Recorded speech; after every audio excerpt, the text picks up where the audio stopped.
سردیوں کا موسم ایک طرح سے بڑا برکت والا ہے۔ اللہ پاک کے نبی حضرت موسیٰ علیہ نبینا علیہ الصلوۃ والسلام سردی کے موسم میں ان پر سب سے پہلی وحی نازل ہوئی۔ یہ اللہ سے جو ہم کلام ہونے کا شرف ملا تھا نا، یہ سخت سردی کا موسم تھا۔ آپ کہیں جا رہے تھے، راستے میں تھے، آپ کی فیملی بھی ساتھ تھی، بہت ٹھنڈ تھی۔ اب آپ نے گرمی کا انتظام کرنے کے لیے دور کہیں آگ دیکھی۔ آپ وہ آگ لینے جب گئے تو دراصل وہ آگ نہیں تھی بلکہ ایک درخت تھا جس پر اللہ پاک کی تجلی ظاہر ہو رہی تھی، اور اللہ پاک سے آپ کو ہم کلام ہونے کا شرف ملا۔ تو یہ سخت سردی کا موسم تھا جس میں حضرت موسیٰ علیہ السلام کو یہ نعمت ملی۔ اسی طرح اللہ پاک کے نبی حضرت عیسیٰ علیہ السلام کی جو ولادت باسعادت ہے یہ بھی سردیوں کے موسم میں ہوئی۔ قرآن پاک کی بہت ساری آیتیں یہ بھی سردیوں میں نازل ہوئی۔ سورہ نور کی 10 یا ایک روایت کے مطابق 17 آیات اس میں مسلمانوں کی امی جان حضرت عائشہ صدیقہ رضی اللہ تعالی عنہا کی شان و عظمت اور آپ کی عزت و پاک دامنی کا بیان ہوا۔ یہ آیات بھی سردیوں میں نازل ہوئی۔ غزوہ احزاب جسے غزوہ خندق کہا جاتا ہے، میں اللہ سے دعا کرتا ہوں اللہ آپ کو جلدی جلدی مدینے کی حاضری عطا فرمائے۔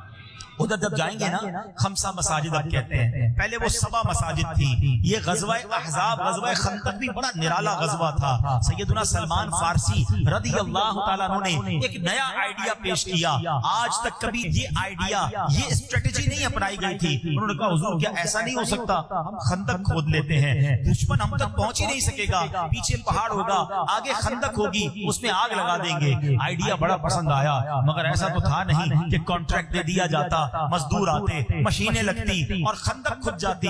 نہیں جناب، غربت کے دن تھے، سارے صحابہ نے کدالیں اٹھا لی، سب مل کے خندق کھودتے تھے۔ صرف صحابہ نہیں، میرے آقا بھی اس کام میں شامل رہے۔ اللہ اکبر، وہ واقعہ ہم کیسے بھول سکتے ہیں کہ صحابی رسول خندق بھی کھود رہے ہیں، مزدوری بھی کر رہے ہیں اور کھانے کو کچھ نہیں ہے۔ ایک صحابی نڈھال ہو کر نبی پاک کے پاس آئے، عرض کی حضور کھانے کو کچھ نہیں۔ اپنا کرتا اٹھایا، پیٹ پر ایک پتھر موجود ہے۔ اللہ اکبر، دیکھو لیڈر ایسا ہوتا ہے۔ اللہ کے نبی علیہ السلام نے جب اپنا کرتا اٹھایا تو پیٹ پر 2 پتھر بندے ہوئے تھے۔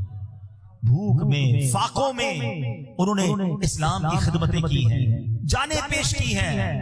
آج ہمارے پیٹ بھرے ہیں، مسجدوں میں پنکھے لائٹیں ہیں، قالین بچھے ہوئے ہیں، مگر ہمیں دین کے لیے وقت نہیں نکلتا، ہم اسلام کی خدمت کے لیے وقت نہیں دیتے، قربانی نہیں دیتے۔